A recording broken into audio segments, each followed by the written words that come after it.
ಸ್ನೇಹಿತರೆ, ನನ್ನ ಇಂದಿನ ವಿಷಯ ಈ ಕ್ಷಣ ಅಥವಾ ಈ ದಿನ ಎಂಬ ಅಮೃತ ಗಳಿಗೆಯಲ್ಲಿ ಜೀವಿಸೋಣ.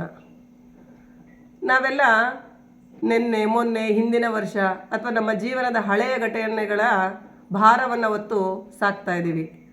ನಮ್ಮ ಮನಸ್ಸನ್ನು ಪದೇ ಪದೇ ಅದೇ ಘಟನೆಗಳನ್ನು ನೆನಪಿಸಿಕೊಂಡು ಕೊರಗಿ ಅದನ್ನೇ ಯೋಚನೆ ಮಾಡುತ್ತಿರುತ್ತೇವೆ. ಅಥವಾ ನಾಳೆ ಏನು ಮುಂದೇನು ಎಂಬ ಚಿಂತೆಯಲ್ಲಿ ಒದ್ದಾಡುತ್ತಿರುತ್ತೇವೆ. ನಿನ್ನೆಯ ಹಳೆಯ ನೆನಪುಗಳಾಗಲಿ ನಾಳೆಯ ಕನಸುಗಳಾಗಲಿ ನಮಗೆ ನಮ್ಮ ಜೀವನಕ್ಕೆ ದಾರಿದೀಪವಾಗುವುದಿಲ್ಲ. ಬದಲಿಗೆ ನಾವು ಈ ಕ್ಷಣ ಅಥವಾ ಈ ದಿನವನ್ನು ನಾವು ವ್ಯವಸ್ಥಿತವಾಗಿ ತುಂಬ ಸಂತೋಷದಿಂದ ಬಳಸಿಕೊಂಡರೆ ಅದನ್ನು ನಾವು ನಮ್ಮ ಮುಂದಿನ ದಾರಿಗೆ ಅಡಿಪಾಯವನ್ನಾಗಿಸಿಕೊಳ್ಳಬಹುದು. ನೀವು ಹೇಳುವುದು ಸುಲಭ, ಆದರೆ ಅದನ್ನು ಅನುಸರಿಸುವುದು ಹೇಗೆ ಎಂದು ನೀವು ಕೇಳುತ್ತೀರಿ. ನಾವು ಈ ಕ್ಷಣವನ್ನು ಅಥವಾ ಈ ದಿನವನ್ನು ಅಮೃತ ಗಳಿಗೆಯನ್ನಾಗಿ ಹೇಗೆ ಪರಿವರ್ತಿಸಿಕೊಳ್ಳಬಹುದು? ಅದು ತುಂಬ ಸುಲಭ. ಹೇಗೆಂದರೆ, ನಾವು ಈ ದಿನ ನಡೆಯುವ ಅಥವಾ ಈ ಕ್ಷಣ ನಡೆಯುವ ಪ್ರತಿಯೊಂದಕ್ಕೂ ಧನ್ಯವಾದಗಳನ್ನು ಅರ್ಪಿಸಬೇಕು. ಅದು ಒಳ್ಳೆಯದೇ ಆಗಿರಲಿ ಕೆಟ್ಟದ್ದೇ ಆಗಿರಲಿ.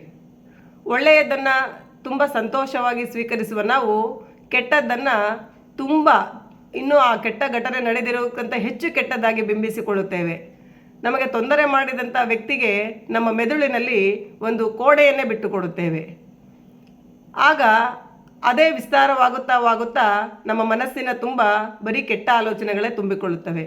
ಬದಲಿಗೆ ಆ ಕೆಟ್ಟ ಸಂದರ್ಭವನ್ನು ಅಥವಾ ಆ ತೊಂದರೆಯನ್ನು ನೀಡಿದಂಥ ವ್ಯಕ್ತಿಗೆ ಆ ಕ್ಷಣದಲ್ಲಿಯೇ ನೀನು ನನಗೆ ಬುದ್ಧಿ ಕಲಿಸಿದ್ದಕ್ಕಾಗಿ, ನೀನು ನನ್ನ ದಾರಿಯನ್ನು ತಿದ್ದಿದ್ದಕ್ಕಾಗಿ ನಿನಗೆ ಧನ್ಯವಾದಗಳು ಎಂದು ಧನ್ಯವಾದಗಳನ್ನು ಅರ್ಪಿಸಬೇಕು.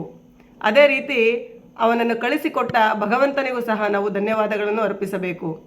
ಜೊತೆಗೆ ನಮ್ಮ ಈ ವಿಶ್ವಕ್ಕೆ, ನಮ್ಮ ಗುರು ಹಿರಿಯರಿಗೆ, ನಮ್ಮ ಕುಟುಂಬಕ್ಕೆ ಧನ್ಯವಾದಗಳನ್ನು ಅರ್ಪಿಸಬೇಕು. ಪ್ರತಿಯೊಂದು ಕ್ಷಣ, ಆ ಬೆಳಗ್ಗೆ ಎದ್ದಾಗಿನಿಂದ ರಾತ್ರಿ ನಾವು ಮಲಗುವವರೆಗೂ ನಡೆದ ಪ್ರತಿಯೊಂದು ಕ್ಷಣ, ಪ್ರತಿಯೊಬ್ಬ ವ್ಯಕ್ತಿ, ಆ ಬಂದಂಥ ಪ್ರತಿಯೊಂದು ಘಟನೆಗಳಿಗೂ ನಾವು ಧನ್ಯವಾದಗಳನ್ನು ಅರ್ಪಿಸುತ್ತಾ ಹೋದಂತೆ ನಮ್ಮ ಮನಸ್ಸು ಉಲ್ಲಾಸಮಯವಾಗುತ್ತದೆ. ಆ ಕ್ಷಣವನ್ನು ಆನಂದಿಸಿ ಮುಂದಿನ ತಯಾರಿಯನ್ನು ಮಾಡುತ್ತದೆ.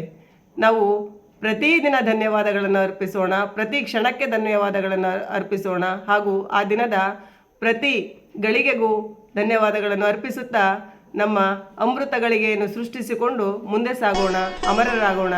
ಧನ್ಯವಾದಗಳು.